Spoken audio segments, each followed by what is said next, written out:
Oh, yum. Yum. And I got it stuck in my beard, bro. The juices are all flowing in my No, that's beard. it. It's imminent, imminent. It's gonna make your beard stronger and more powerful. Is that the next level, quantum internet? Just like, here, let me give you some of my fruits. Why not, dude? In hypnotherapy, they say you can induce all kinds of senses just through your mind, you know? Yeah, I mean, you could just basically eat, yeah, just by imagination.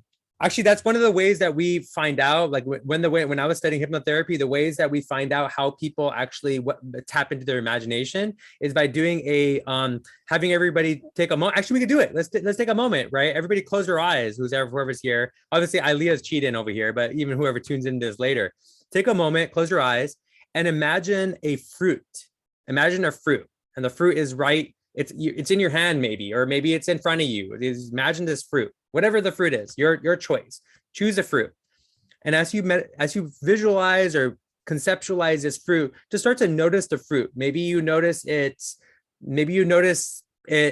feel. Maybe you can touch it and you can feel it, or maybe you can see it and you notice the nuances in the fruit as you see it, or maybe you could smell it, or maybe you can, I don't know, maybe you can you decide to taste it. Maybe you taste it. Maybe just start to notice it, whatever ways you want to notice it, and kind of dive into it however you want to dive into it. Just letting whatever happens happen, letting whatever flow happens with this fruit, and just coming into communion with it. Maybe you commune even with where it came from, or what's happening in your body as you commune with it, or whatever's happening as you connect with this fruit, and just connect with it in all the senses in the tantric way, and just enjoying it and having gratitude for it. All right, awesome, cool. So you can open your eyes whenever you're ready. So what do you guys feel?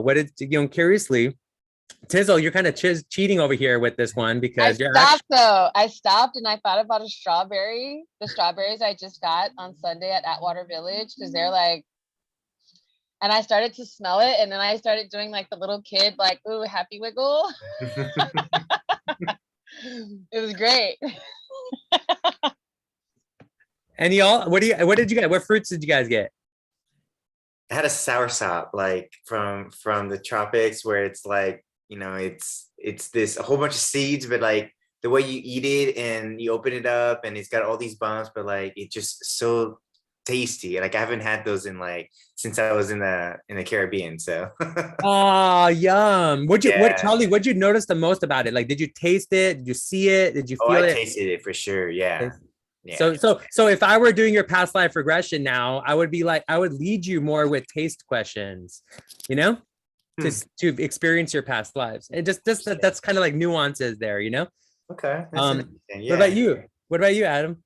I had a juicy orange from my parents' backyard, and I was just visualizing the citrus, like you're peeling it and the citrus just like going into the air, and then the orange, like, I don't know if they're like the cells, like all the little, they're not seeds, but all the little pieces that make up the orange. And those just like the little pockets of juice that make up the orange. It was very visual. What senses? You say visual, smell, and it was very visual. Very visual. Very cool. Visual. So those are your tantric language, you're starting to kind of tune in to your tantric language, what things that, connect you stuff. Mark, we just did a quick hypno session, fruit session. I love that. And it was cool because I smelled, right? Adam, visual. And then Charlie was tasting. Indy, what did you do? I know you were talking, but you were like, did you go anywhere where you were holding the space? I was holding the space, so I was all of you. I love it. So good. Mark, if you were, I mean, you kind of tuned in, but if you were to visualize a sense or whatever, a fruit, what would be your fruit? Dragon fruit. Dragon fruit. Yes. Yellow, pink, red flesh. Which one? There's levels to dragon fruit. There's levels. The yellow skinned with the pink and seeded luscious body. Nice. Yeah, man. I was communing with the dragon fruit in Maui. I'll tell you that. They were growing everywhere. I was like, the flowers, bro. I was on that. Dragon They're fruit. amazing. So good. All right, guys. So let's rock and roll with this stuff. So I before I kind of like jump into some of the things that Saleha kind of brought up that we can dive into. Let's quickly tune in real quick. Any updates? I know Tizzle, you had some updates. So I'd love to hear your updates, and we can go to Mark and Adam and Charlie.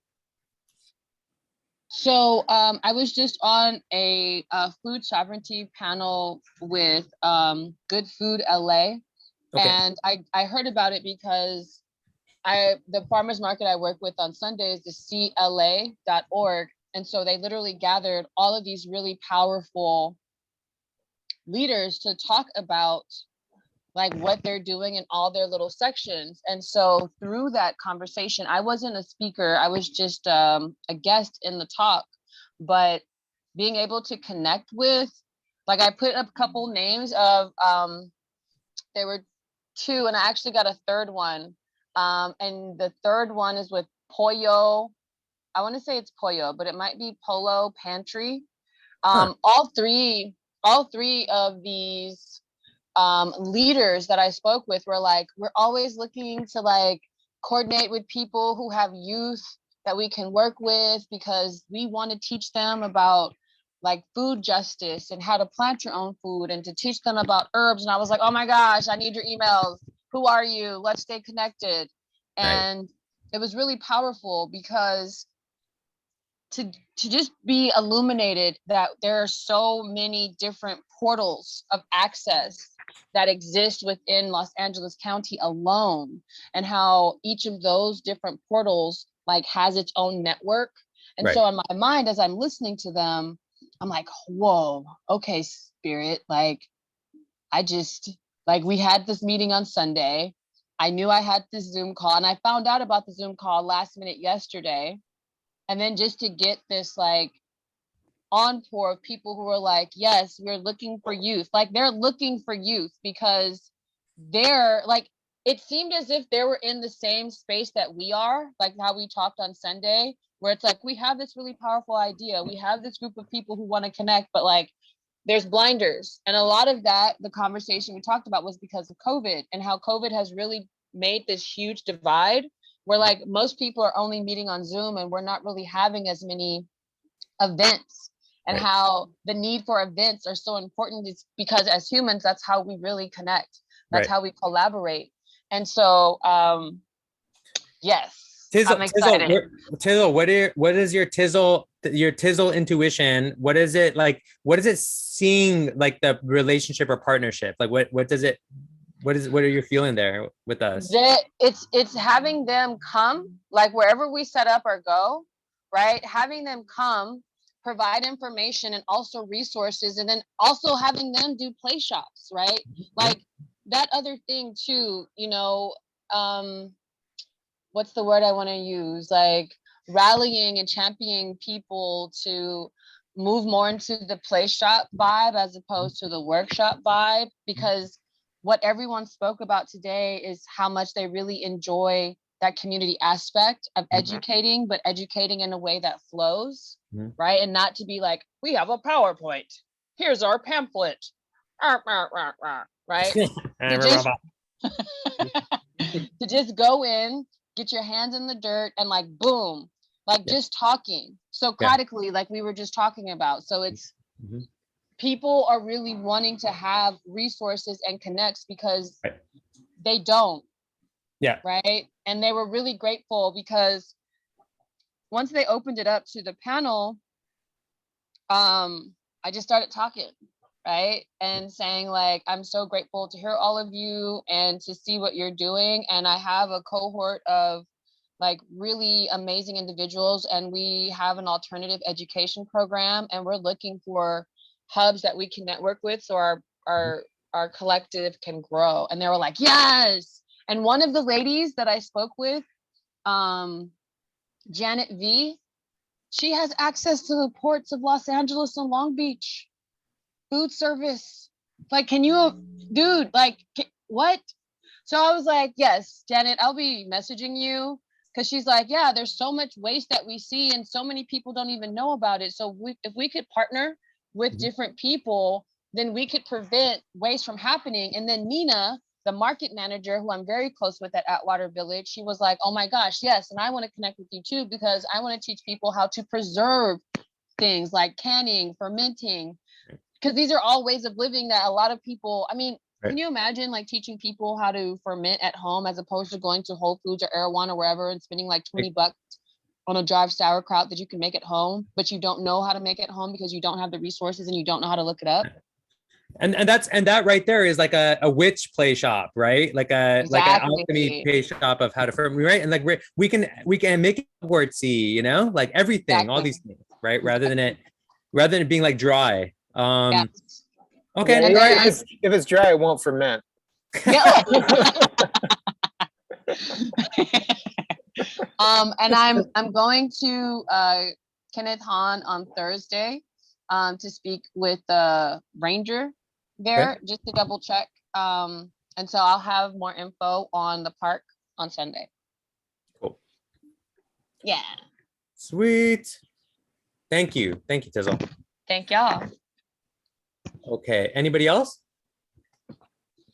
I'll chime in just because I'm a few weeks behind. But I just wanted to apologize to the team as I know I had been staying in touch with you, Indy, and timing and the afternoons became overwhelming for me to be able to. No sari unless you're waiting a sari. But fair enough. But just wanted to respect everyone's energy and that they've been putting into the project. I do have a call into Carrie Clasby at Fig Ranch to find out where she stands and being able to receive projects, because there was an issue with permitting and she was paused for a moment. I'm sure she'd be delighted to host this in one way, shape, or form if she is able to. So I'm just trying to find out what's going on there. And you saw that space, so it would potentially be, I think, an interesting location. Yeah. A little bit far from, some of the outlying areas and some of the urban areas of the city, but an inspiring location nonetheless.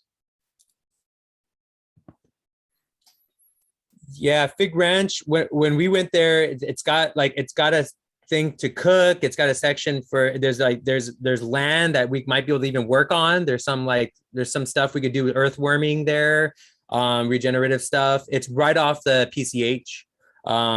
So it's also a potential. So that'd be cool if we could find that out, Mark. Appreciate that. Yep, I'll get an answer as quickly as possible. Mark, and really quick, can you loop everyone? Where were you? You were in New Orleans. What was up? Because I think that's exciting what you're up to, and I think everybody will get even more excited from that. Yeah, I'm out into communities, activating hopefully the extended synapses of our global neural experiential network. So I was exploring the Market Street power plant, which is the epic power plant on the waterfront in New Orleans, which has been vacant for 55 years, that could become a community center and wants to bring this kind of consciousness or aspects of this, into an adjacent to immersive experiences and educational edutainment type experiences. Yeah, that's it. It's giant. It's amazing. It's a really extraordinary, it's been it's had less than favorable living arrangements within it for many, many years. And it's now been cleaned out. There are 30 containers in of removing dirt and trash and sludge from the lower areas. The vision for it is quite extraordinary, and it'll be a global location, but we have a very significant opportunity to be a key player. When I say we, I represent a kind of a consortium, not just the Dome Company, but a group of experiential production companies that are aligned and shared aspects of this vision from different perspectives. So was there, and then went down to Clearwater, Florida, and I actually secured a yes from the city for the first $1 million for an art tech hub that also wants to have experiential roots. And so I see some of these locations as a place where we'll be able to bring our wisdom and our workshop play shops into to these Trojan horses, where they're each one kind of has a different nuance of what the tools will be, or the flexibility, the utilization will be, and we're getting some things warming up in the big location in Phoenix with on the indigenous land that I've been holding space for with Vortex for quite some time. 20 acres there in Phoenix on the corner of the 101 and 202, and potential alignment with Sports Illustrated, but looking through a wellness sports filter and a community sports filter, as opposed to some of the less admirable pro sports stuff. So again, I'm kind of going with the flow a bit, seeing where spirit's guiding to see what is going to remain from, I'll call it, yesterday's world, and what's the bridge to this consciousness, and these, what's going to help activate community and bring more and more people to these locations, so we can just show up and do what we do, rather than having to tackle what we've been tackling, which is how do we get it all right? The space, the marketing, the support, the resources. So that's been in my mind's eye, is a series of locations and that show up as the new community centers. And last but not least, and hopefully a home base for a lot of what we're going to do, is our alliance with Sapphire Sanctuary, moving towards being able to secure land in North Ventura County. It's a horse rescue that has a larger vision to be horse and animal rescue, regenerative tech, biodynamic organic farming, and conscious content, if you will, events and retreat center experiences. So more of a blueprint location with all of these aspects through a collective, some of which you've already met. You met Jen Kelly, I think, was on one or two of the calls, right, when I wasn't around, from Land and People and Yogi Tree. And so just connecting the dots and domes, and gently listening to see what wants to show up and where we can be empowered to be able to show up and bring the magic. Beautiful. Thank you, Mark. I had it's funny, I had a couple of lucid dreams about seeing power plants and oil refineries turned into community activation centers, for regeneration, for regenerative practices. They've been very lucid. So this power plant thing is wow, it's happening. It's happening. Amazing. And then I love it. I also, in the chat, I put a link to, I just found this woman on Instagram the other day. My girlfriend, Aaliyah, I don't know if she knows her, but it's Avalon Village, and she calls her Mama Shu. And it's this woman who took a space in, I don't know exactly, I want to say it's in Michigan somewhere. Yeah, Highland Park, Michigan, a sustainable eco village in Highland Park, Michigan, created for the people. And she did it, the way she's done it is so powerful. And whether it's a matter of collaborating with her or talking with her to see how she's created this eco space in this part of Michigan, which was desolate and not really getting the type of activity, and how her vision has sprouted a business center, a resource center, all these things for this underserved community. And she has like you see the video here, like Indy's playing, container. So many people are using these containers, and there's so many people and now that I have this lady, I need to talk to her, but it's are there access to these container things that people are trying to give up so they can be refabricated into something else? So to hear that there's the possibility of having all these different power plants and sanctuaries that we'll be able to infuse and root in to help expand is gives me tingles. Nice. Oh man, awesome. Yeah.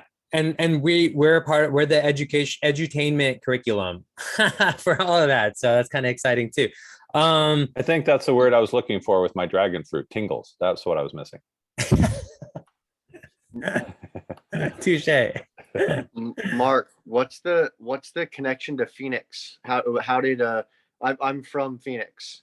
Whoa. Oh, yeah. Interesting. Hey, Adam. Are you familiar with the Akamel 7 location on the the Pima Valley there. No, but I do know the 101 and 202. It's that big piece of dirt right there in the corner that's been undeveloped for some time. They actually did put up the temporary soccer stadium. It's that development, and Solana Development is a group that Vortex, our dome company, started talking to and created a partnership and actually launched to the world that we were going to build a 2,500 seat Vortex dome and multiple dome plex there. But we announced that in 2019, got it funded pre-pandemic, and then Spirit decided to shuffle the cards. So we're continuing to evolve that. But I brought the Sports Illustrated hotel brand to them, and we're in very warm discussions to potentially have a sports and wellness themed destination that's a little bit more experiential, kind of an epic play space, if you will, including extreme sports stuff and rock climbing walls and zip lines and indoor ski hill and all sorts and sound bath sanctuary. And well, ultimately, yeah, it's the sound baths and the yoga immersives and see all of it, the holistic view of this, and potentially, if I have my way, then we'll expand into other modules like aquaponics and potentially a rescue there, and so other elements that will kind of put us back into the coherence. And again, some of these branded elements being Trojan horse in terms of activators, where we're bridging worlds. The developer, last thing I'll say, the developer has a deep vision that started way before we arrived for something that's based on 7 generations thinking. So it's really systemic of bringing clean tech and regenerative principles, back to that land. And so we have I consider a very sacred relationship, and I think have been able to endure some tough moments because we built an authentic relationship and showing up for them to try to do this the right way rather than just smash and grab ticket sales. It is, yeah, just too serendipitous that you have Phoenix there coming up, because the reason that I am here is because I went to high school in Phoenix, and my old high school is pioneering our gratitude-based improvement model for how they improve their environmental impact for the high school while leading with love rather than fear. And so how you build community while crowdsourcing best practices, and rather than looking for problems and looking for things to fix, how you build on the positive. And so look for what's whole and expanding on abundance. Right. So it's just too serendipitous. What's your high school, Adam? Brophy. That's amazing. That's fantastic. Yeah. You're on the short list for our advisory board. The indigenous community is quite an influence on my friend who's the head of sustainability at the high school, because the Oak Flat in Arizona, they are very involved with lobbying to protect Oak Flat. And yeah, so the Native American Club and the Student Climate Coalition at the high school they've partnered with Patagonia on works to campaign, and it's just, yeah, a lot of Cosmic Labyrinth in Phoenix. Cosmic Labyrinth in Phoenix. It's coming. I had mentioned this goes back, Indy, to some of our original conversations when we were looking to more formally, involve you in Vortex while that acquisition was starting to happen. This was a keystone of that and what we were thinking about internally. So it's going to happen. It's going to happen. So yeah, I would love to get you more involved as that shows up. And that's another really solid aspect of how I'm approaching these conversations where I have influence, which is truly plugging into the community, not just showing up and bringing in an entertainment experience or a hospitality concept, but how are we really plugging in with the community, tuning into the demographic as well as the historic and indigenous roots, so that we start, showing up in today's present moment, but inclusive, not from charity's sake, but from a truly authentic place, so we can build there. So some of the principles and what you're already active on, serendipity is the right word. Serendipity. And even on that front too, Adam, will you anything to update us on, or any other perspective before we jump into some of the other things? No, I mean, my space has been around the Trojan horse, as you call it, Mark, is Trojan Merkaba, Trojan Merkaba. Trojan Merkaba, the translating, so call it presenting something that sounds really sexy in today's world, and using that as a means to introduce concepts of consciousness and connection. And you kind of are like, oh wow, I'm leaving with something that I didn't even know what was possible. And so yeah, I mean, what's in my space right now is we have our seventh fellowship. So we gave it a very fancy title, right? A social impact entrepreneur fellowship for high school students. And it's a way for students to address their climate anxiety and learn how to bring a project to their community. Right. And so this week we're kicking off our 7th cohort, and then also our first cohort with adults, where we're we're continuing to develop the curriculum, but a curriculum that kids are voluntarily saying, I'm virtually going to do this on my own time amidst school and tests and everything. And we just keep asking. This was a very organic thing. There was never an intention to start a program for high school students. It actually started as a carbon offsetting company, and we're developing our kind of internal market research was teaching high school kids how to do market research and giving them an excuse to have conversations with friends and family. And we just kept asking the students, how can you're not some means to an end. How can we genuinely be supporting you and helping you feel more fulfilled in this process? And and so the beauty about high school kids and kids in general is they're not going to BS you. Like, they'll tell you if something's not fun or if something's like too much or it's a drag. And so this week has really, for me, been how do we make that experience like really clear for kids, like really time constrained, of like almost like an internship. How like by the end of these 30 days, you'll have this deliverable, you'll have this feeling of success that comes by the end of that.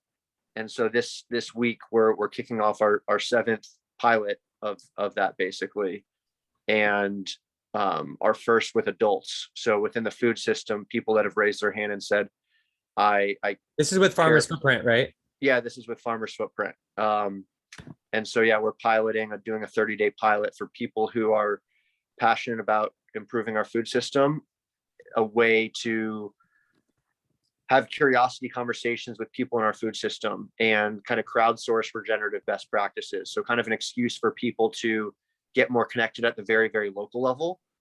And what we're seeing is what type of distributed knowledge sharing network we can be creating in that process. And part of where this fits into this event is twofold. The first is the gratitude-based eating, the food for thought, where it's not just, oh, let's have a meal and that's that. It's how we actually have a play shop around food that's gratitude-based, connecting with one another and connecting with the people who provided that delicious meal.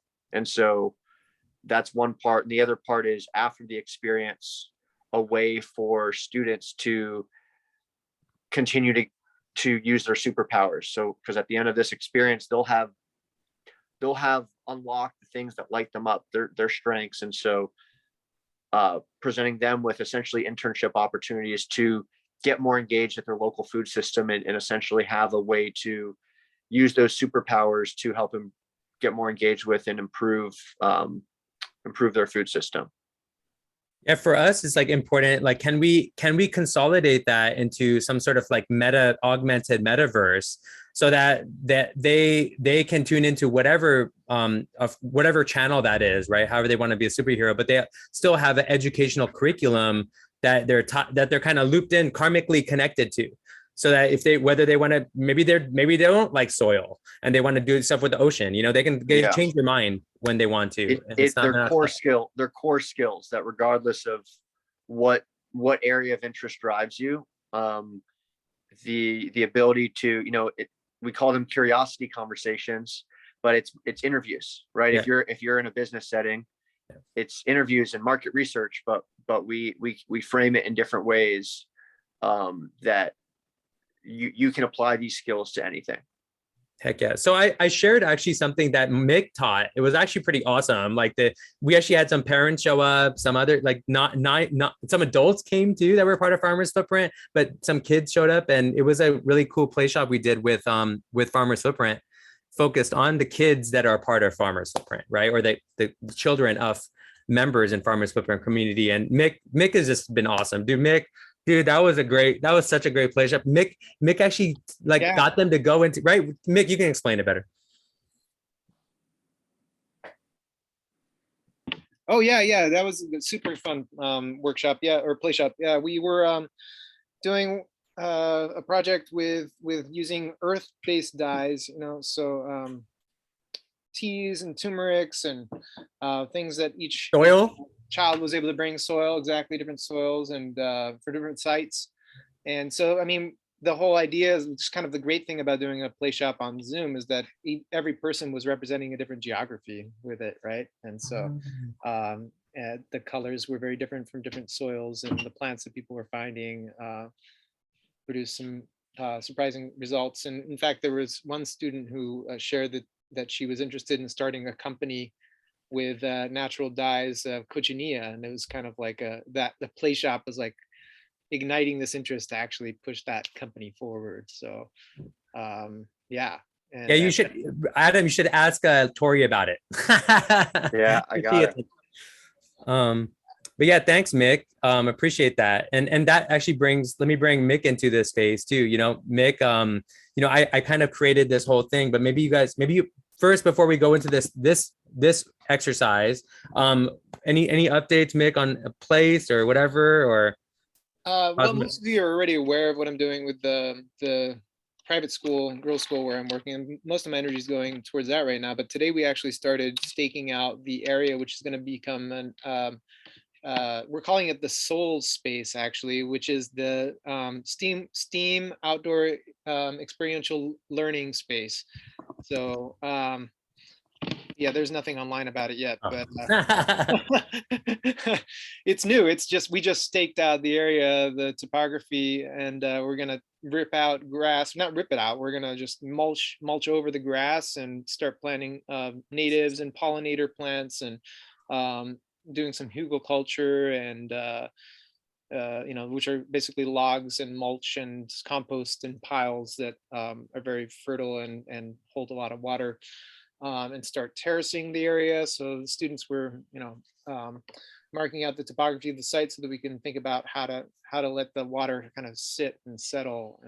And so there's a lot of learning that's done even when we're not explicitly talking about,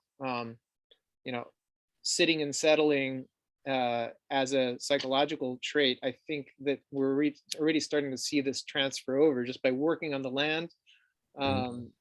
That the students are getting away from the computers and like discovering things, looking at bees, looking at flowers, so very healing. And it's definitely time for this to happen in many schools, and it's already happened in schools. But ultimately the hope is to get this away from just the private sector, which I'm working at a private school, but into places that might not necessarily have access to food anywhere nearby, food deserts. And so there's a lot of that in LA, like at the Boys and Girls Club I used to work at. So yeah, and of course it goes hand in hand with all of the consciousness and raising connection to land and spirit that go hand in hand. So big time. Excited for it. Yeah. Big time. Thanks, Mick. Yeah, and that kind of like segues me into like these two divergent courses that we can take, because obviously this thing that was brought up the other day about us kind of like finding out what is our role and what is our strengths and what do we bring into this table, so we can also embody it for the youth, right? And so, if you guys can see, I have this behind me. I'm going to share this link again with all you guys. I encourage you to dive into it like you can dive into it now if you want, like while we're kind of chatting, if you have notes, or, you know, on your own time, whatever you feel good about, you know, because the thing is, this is also not like I kind of modeled it, but like whatever, right? This is based on my conversation with Saleha, and some organizational strategy things, but we can turn this into something more, you know, maybe we can make it more creative, and Tizzle or anybody who is more artistic, we can actually create some sort of like geometry around our roles and responsibilities and how we fit and what points of the geometry we are, of the geometry of this project, right? And I know, Mark, you have a different space. We talked about having a council of parents, having a council of having a council of youth as well. And I think your son could potentially be one of those, but we can get some others, right? That's something that you could throw at him. But that's something we need to do as we build this first pilot situation. And what we talked about on Sunday was maybe the pilot is something smaller than a huge event at Vortex, right? Like let's start with something with just, you know, a few kids, a few teens, right?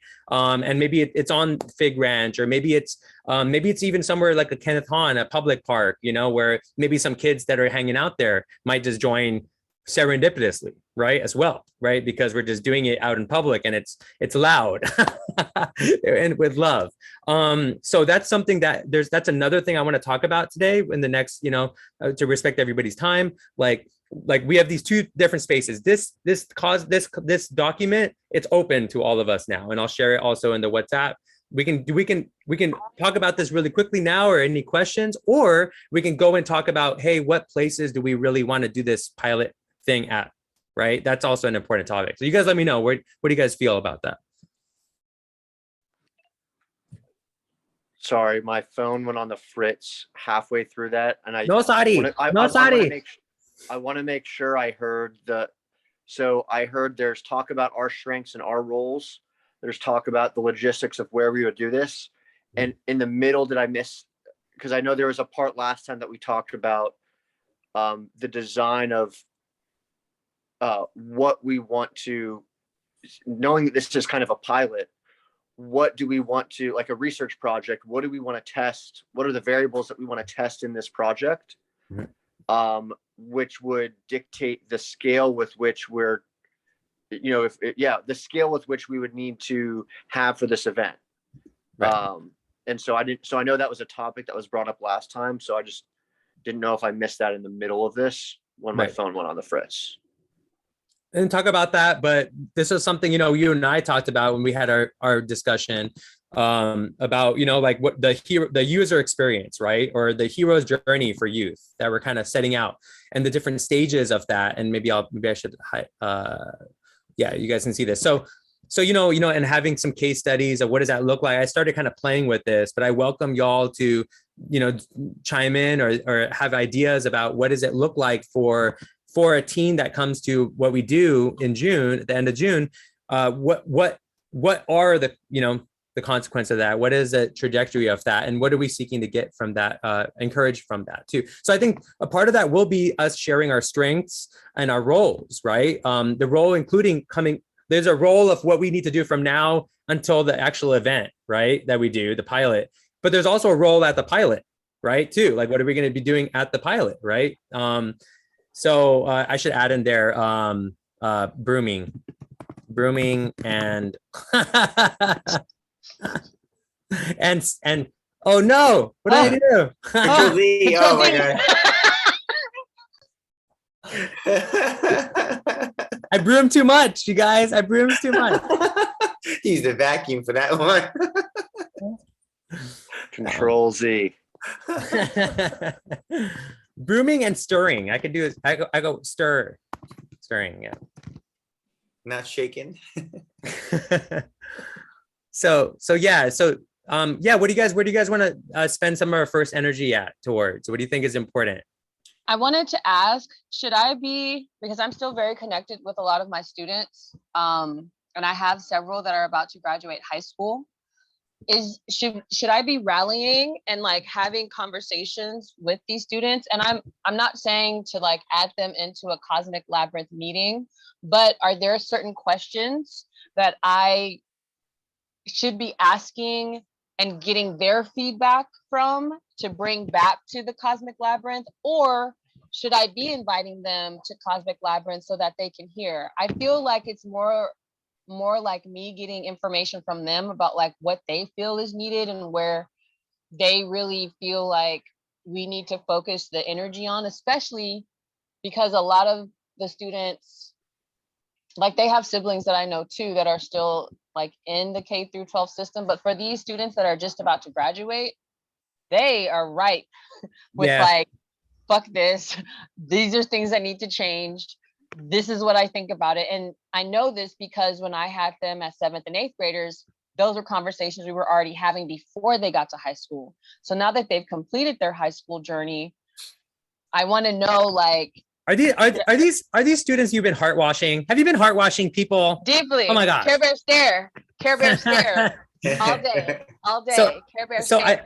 so Ilea, what's coming up right away is, we need a youth council, right? And we Okay. need youth council that's diverse, right? So like the youth that you're connected to are different than the youth I'm connected to, different than the youth Mick's connected to, but and Adam and Charlie. So maybe I would say start to sift and see what jewels, like who are the jewels in these groups that want to be on the council. And Mark, I want to add this too. I've been contemplating this DAO, and we're developing, Jackie's going to be supporting us creating a DAO for what we're doing, like a system for that.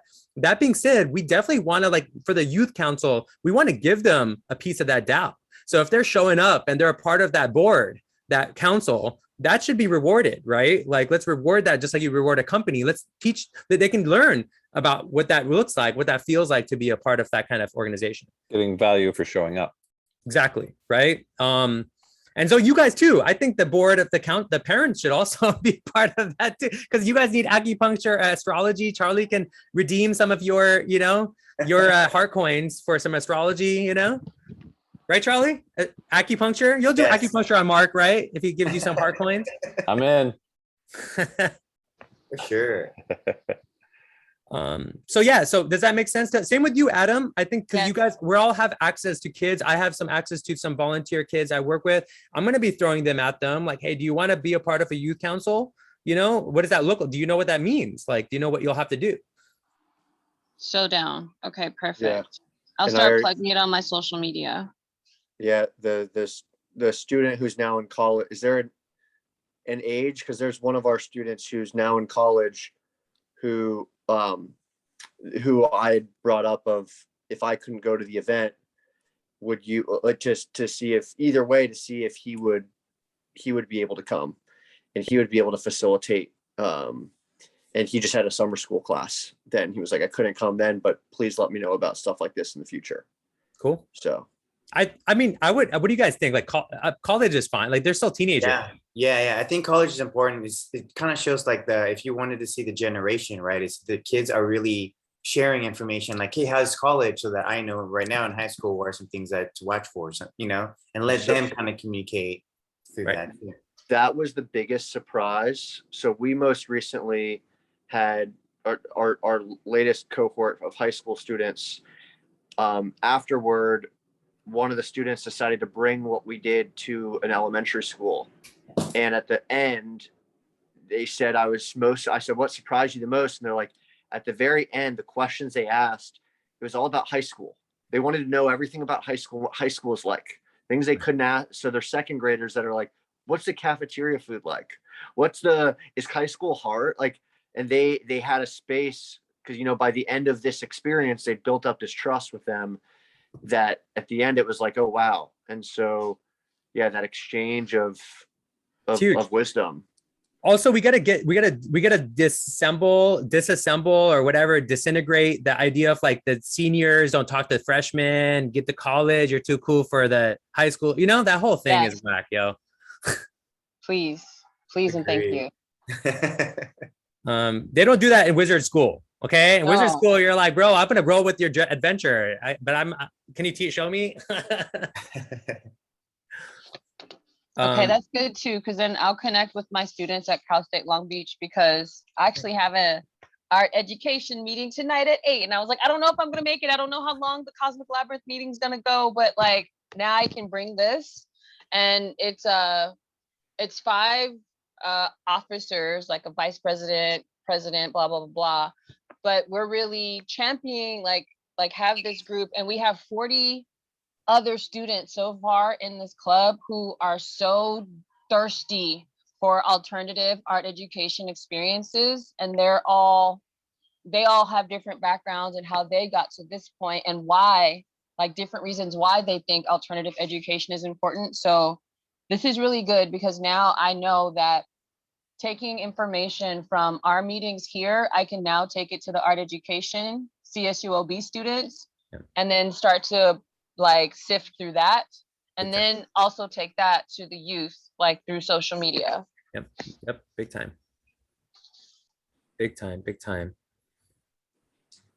Yeah, and that also brings up something too, Mark, maybe you can have this, but if you all like think about any other parents that we could bring a part of the council that might be like helpful, strategic, but also important to get the perspectives.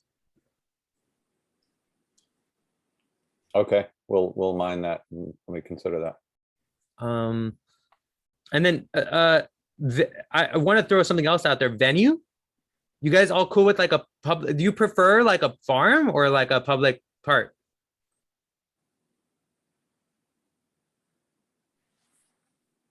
Open to both. I mean, they have both their pros and cons. I mean, that's yeah. I mean, it'd be nice to kind of know what it requires for both. Like we don't know all the necessary things. Like if so we need licenses and such. You know, do we need to get something for, you know, Canaton, or do we kind of like get away with like just showing up that day? Yeah, I mean, I think that like technically we should probably get the event insurance anyway, general liability insurance, whether or not we're required to. Agreed. As a group that's hosting an event, we should just have that, like, you know, 100%. cover our butts. 111%. Yeah. I mean, I'm partial to the farm because I feel like there's a lot of wisdom that can be shared from the people that are at the farm with us. And so we're going into a place that's being nurtured in a very intentional way, and that's going to reflect on the play shops as well. So, but you know, the public park is more of like a neutral space, I think, for. Now that brings up an idea, Mick, as you're sharing that. I'm like, there's a very potential possibility of keeping I like that you shared that the container of the farm, because also I've noticed when I've brought kids and adults, mind you, like Mushroom Farm in the Bay Area, when I brought like adults to places that are like these regenerative farms where people are living on them and working and they're doing like decentralized stuff, people are like inspired. They're like, that exists. And when kids go to those places, they're even more like, what? That's a reality, right? That's where our food comes from. People live like that. It's a huge shift of neuroplasticity and consciousness. So that's really valuable. But what if the park stuff, and I'm down to this, what if we do like little like pop-up, like I'm down to do some stuff in parks throughout LA that are like just pop-up noise about what we're going to be doing on the farm, you know? Connecting with Grand Park LA would be dope. Yeah.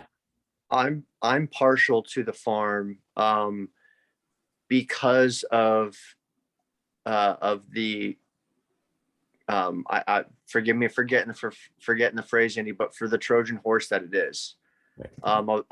There's a climate action hub in the Pacific Northwest, and we're talking about getting people together, and you kind of need an excuse to get people together. And so they would put together these big music festivals, and then the booths would be all around consciousness and connection and food and sustainability, and going to a park versus essentially like going on a field trip to a farm, like is huge. It's just like, it's almost like it doesn't matter what you do while you're there. It's like we're going to this innovative farm, and we're going to learn about however it's pitched. But it's the Adam. I mean, sorry, not Adam. Mark, do you can I lob you a pass? And my pass to you is, can you nudge Jennifer about like getting some, like just like she did with at the farm at the what's the one that we did for land and people, but doing it like on a bigger farm, a bigger scale, louder, more like getting teenagers, because I think Jen has a really strong connection to like the access to the teens. And so it'd be awesome if she was more bought into what we're doing. So, because, it would really help. I know she's bought in, but like, maybe that's not the word, like to feel ownership of this, that we want to support land and people too. Yeah. This is, the kind of the wave that we're in is all of us had our sparks, but, starting to combine our sparks to burn brighter together. I think that's the call here. So I'm in agreement with you. I'll have a kind of a strategic call with her and see if I can inspire a little more collaboration. Yeah. Because you guys, like, if she's like lit up, she can bring the teenagers. She'll bring enough teenagers for us, and then we can. I'm definitely want to rally some foster youth and other connections I have. But I agree with you, Adam. If we can bring kids there and teens there that are like that would never come to that place, that would be the optimum. But at the same time, we do need kids like Jet, Mark's son, right? Like it'd be cool to bring both of them together in that What's space. the farm? And it's coming into my space, and I don't even know if this would work. There's a documentary on it. Is it called Apricot? Yeah, Farm? Apricot Lane Farms. Yeah. So yeah, I was supposed to go to LA, and I know it's like North County or some. Basically, a friend had gifted a couple tickets, and he unfortunately had passed away. And this is just coming into my mind right now around, is that even like, would we be basically hosting like a kids day? Like, is that like, is hosting a kids day at this farm that's been featured in a documentary that, I don't know. It's coming into my mind right now. So I figured I'd throw it out there, and I've never been there, but it's popping to mind just as we're talking. I mean, having been there myself, I think it certainly is a very inspiring story that they tell in the documentary and everything. But I feel like the bureaucracy of even just getting on the site is a little steep, especially for a first event. We've had some discussions with them as well, and it's a little bit difficult. There's some layers between what our intent is and how they show up at the moment, given what they are dealing with. Exactly. So anyway, I mean, even just for like a very informal tour of permaculture students of the property, we had to fill out a bunch of paperwork, and that was with a manager of the chicken farm out at Apricot Lane Farms. He had to go through a lot of hoops just to get us out, so just kind of give you some insight. We don't even have like an inside connection anymore, because this fellow actually left. Well, we might, but I'm just saying that he had inside connections, and it was tricky for him to coordinate this visit, Yeah. And I'll throw out one more, but Eric Cutter's the Farm and Food Lab. Right. That dude wants as many people as possible to hear about what's going on. Yeah. He's got and he's like a powerful wizard himself. Yeah, that's true. So another aspect of this too is like, it's one way we can encourage or inspire somebody who's a local farm, or is that we can do a lot. We're basically bringing free labor to, I hate to say that, but it's not, we're going to be working there too. But it's if we are doing like stuff, putting like earthworms in the soil and talking about doing a play shop around that, we are going to be supporting the regeneration of that and doing it the right way. So that's something to contemplate, that when we speak to these people, like, we're like, hey, we're not just like using the space. We're actually coming to make it better than we left. We're coming, we're going to leave it better and more regenerative. Adam, no, thank you. I know you have to run. Same with Tizzle. You guys can tune in the rest of this. I think, I shared some links with you. We got some play to do, cosmic play to do, and keep rocking whatever you guys are doing. Love you guys so much. And we'll tune in on Sunday and next Tuesday as well, same time. Sounds good. Lots of love. See you guys. Thank you. Thank you, Adam. Mark, great Tizzle. to meet you. Great to meet you as well. Lots of love. Tizzle, you got to blow too? Tiz? No, not yet. And I just realized my good friend Jade, I'll send you her Instagram right now. She works at the Farm and Food Lab, and we have been talking for months because I'll send you her Instagram. She knows that I'm an educator, so she's been like, T, I really want you to have something at the Farm and Food Lab. Like, he would love blah, blah, blah, blah.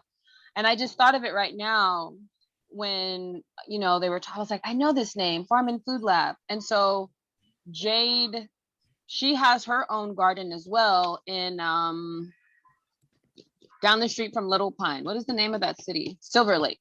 So she has a small community garden that just got, it's listed like, I don't know, she got some plaque from like the state, but she has a really powerful garden. She is a straight garden wizard. Yes, I just gave her that amazing like vintage legit tea set. But she really, like, she goes to land and the land speaks to her. Like, she goes to land and she knows what the land needs. The Huntington Library was trying to get her to like do a whole section. I don't know where she's at with that, but she has access as well and is another really powerful resource. That's her garden. And she was really trying to like boost it and bring community to it. But then the pandemic happened and everything kind of just fizzled. But she has access to the Farm and Food Lab because she works there on the weekends.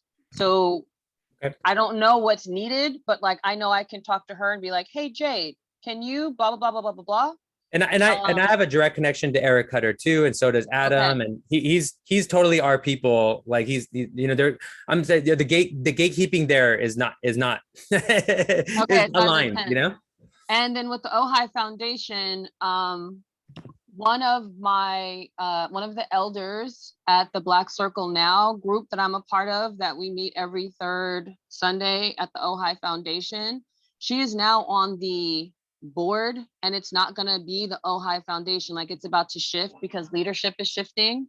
And Irisha, she is going to be on the council, and she is her claim to fame, right? She's the first Black family that moved into Ojai, right? Wow. And she's been in Ojai since 1975. And the council training that I just finished 2 weeks ago when I was in Ojai was the first BIPOC council training that they've ever had. Wow. And because she's now on the board, she's shifting. And one of the things that she expressed to all of us at the end of the council training was, if you have events, if you have things that you want to happen here, just send me a message. And so there's not going to be the gatekeeping because I'm friends with the gatekeeper.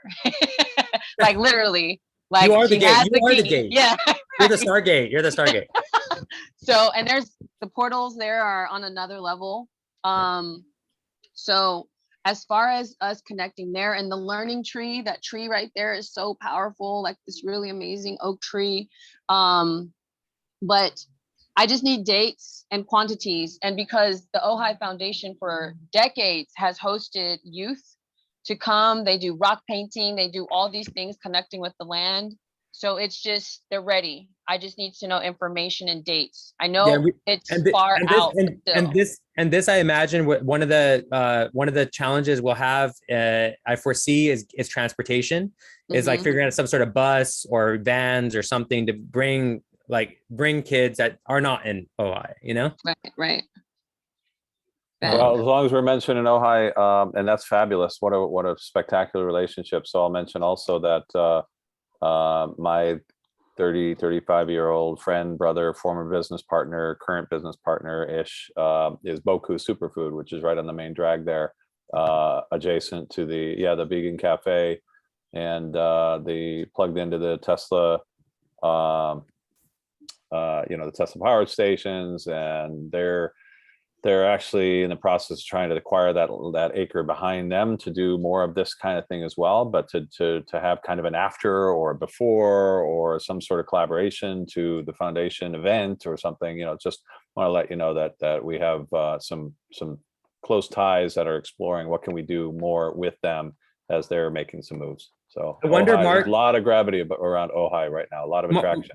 Mark, something that's obviously like a possible synergy I'm noticing right away is I wonder if they would be a potential producing partner for us, whether it's for food or if it's for any like sort of like promoting what they're doing.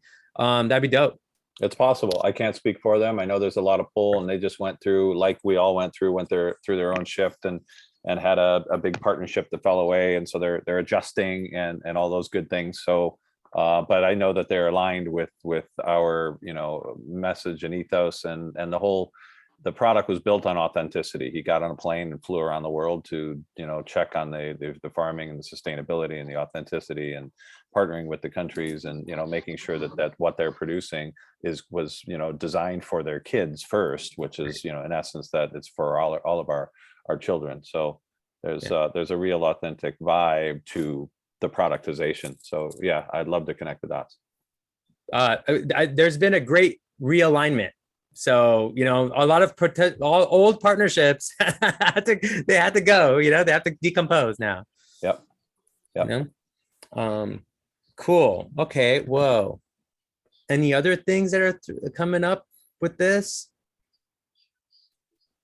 I mean, LA is our first target for June, right? But I have Mushroom Farm in the Bay Area, and I have a lot of connections to parents and community there. So that's maybe not the end of June, but maybe that's something later in the year we can aim for. That's an easy one.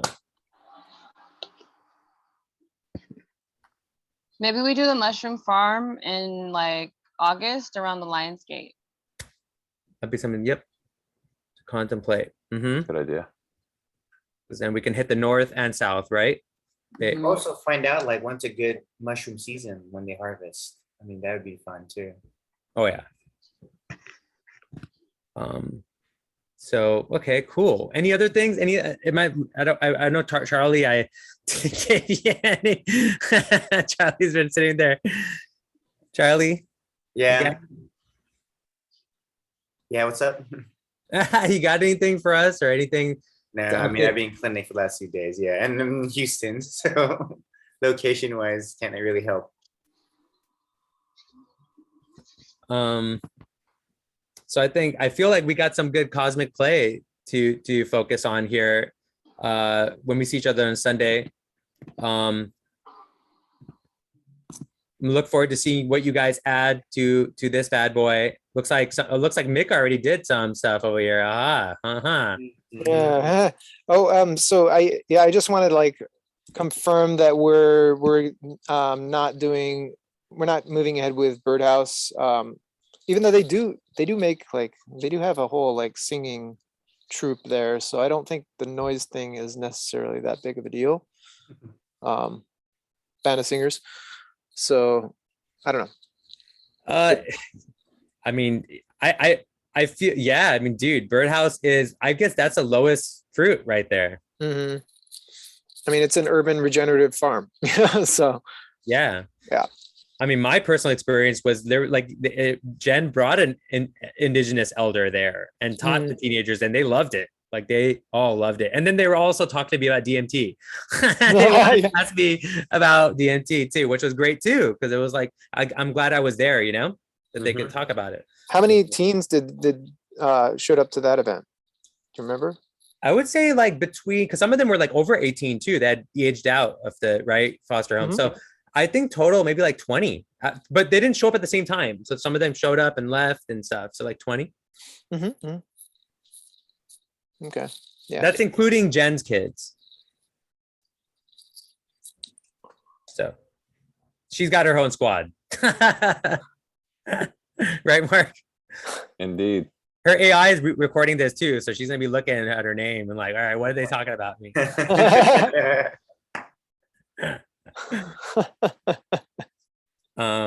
yeah. Yeah, I mean, yeah, Mick, what do you think about that? Like, that's our, I mean, I guess we have till the before. I mean, I don't want to wait till last second, but obviously we should get the insurance anyways in the next week. You know, that's something that's definitely on the agenda to get done. Mhm. And then we can fill out the application if we don't have anything else next week. Yeah, I mean, they have that like 30-day out stipulation, so we pretty much have until Oh my God, tomorrow. yeah, like a few days really. If we're talking about the 27th, Yeah. June Dang. 25th, 27th, when were we saying? Yeah. When is the Saturday, 25th. Sunday?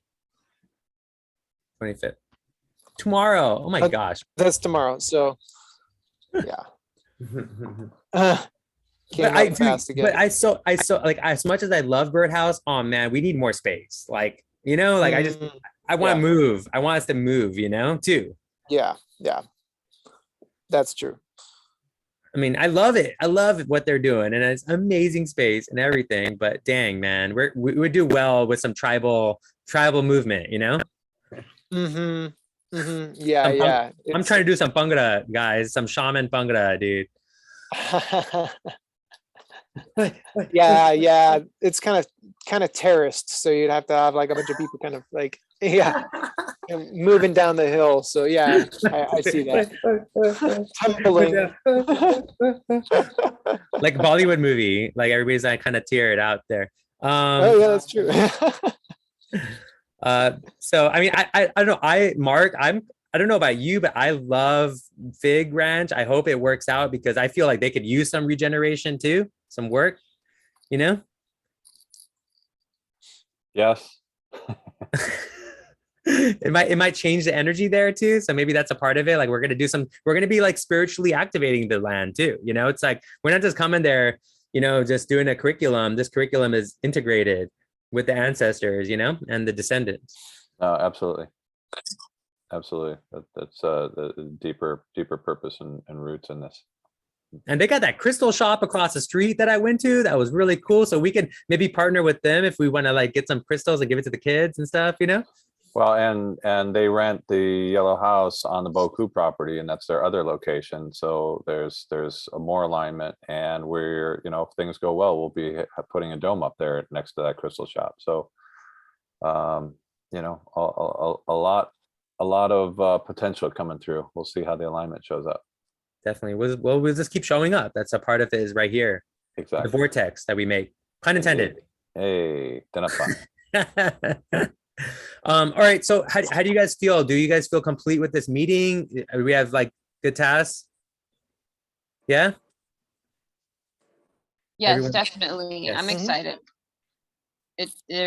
I mean, the Trojan Merkaba is coming into effect. Mhm. Or Trojan octopus, because I feel like people like octopi now. If you want to keep it organismic. Yeah. That's great. Trojan unicorn. Trojan unicorn. There you go. That's the one. Yes. Mhm. Mark's I like definitely them all. Mark is a Trojan unicorn. Yeah. I guess we all are. Yes. Yeah, Oh, I was gonna say we definitely have a whole tribe of them here. We definitely Been snuck great. into the crazy prison or chaos party here. I love this. Thank y'all so much. And there's I think I hear a god, or there might be a god in our presence, another god or another Trojan unicorn. Can I hear? Is there a Trojan unicorn here? Hello? Marissa? Oh, Oh yeah. Hey, Sarissa. Hey. Carissa. From Hawaii, tuning in. Yeah, yes, I'm happy you made it. I'm just at the end, but I'm happy to be here. Right at 111. Yay. Oh, nice. Here it's I don't even know what time it is anymore. It's 5:15. I just came back from the airport. I had our elder here for a week from Guatemala. And Nice. so I haven't slept. We were at the volcano doing like prayers and offerings.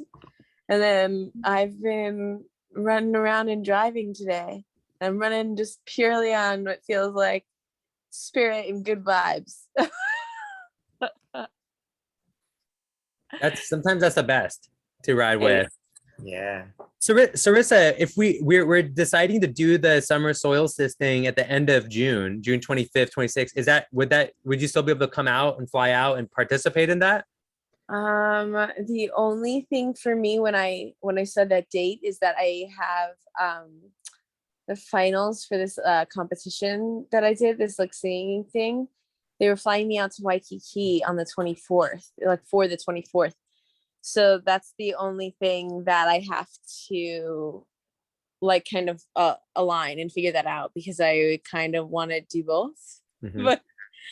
But that's on the 24th in Waikiki. So I'm not sure. I haven't quite figured that out yet. Okay, okay, meditate on this. You don't have to decide right now. We'll talk some more, because but Mark, by the way, Sarissa is amazing singer. Like this, I mean, she has a company called Remedial Magic, and she does tonics and creates herbs, and she worked at the assemblage in New York. That's how I met her, doing all their potions and elixirs at their bar. But she also is an amazing singer. Oh my God, like blew me away one time. She came to my buddy's studio in Brooklyn one time, and she just came in and just like dropped it. And we were like, what did we just get hit with? Like the muse just dropped it, right, Sarissa? Yeah, I remember that like it was yesterday. Yes, it was. Yeah, it was quite a pleasure, and I'm so happy to be kind of fusing the two things that I like to do together, which is just the plant medicine and music together. So it's gonna be fun. Well, we need to establish a musical guest or performance guest segment on the Life Changes show with you soon, and then we can talk more about what we're doing and shout it out as well. So nice. Yeah. we'll definitely follow up Yeah. after. Yeah, please. Or yeah, I mean, well, obviously you guys are in the WhatsApp thread. Please message each other or whatever. Please. Right on. Yes. Beautiful. Yeah. So thank you, Sarissa. Do you have any questions for us or any other stuff? No, I don't have any direct questions. No. Okay, cool.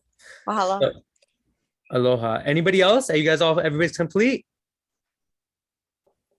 Yeah. Oh my gosh, I love you guys. Thank you. Have a beautiful, yummy, delicious dinner or sleep or both. Thank you. Likewise, y'all. Blessings. Lots of love. Yes. Good night. Beautiful night. Beautiful morning. Beautiful night. Yes. Touche. That's a love. Lots of love, guys. Bye.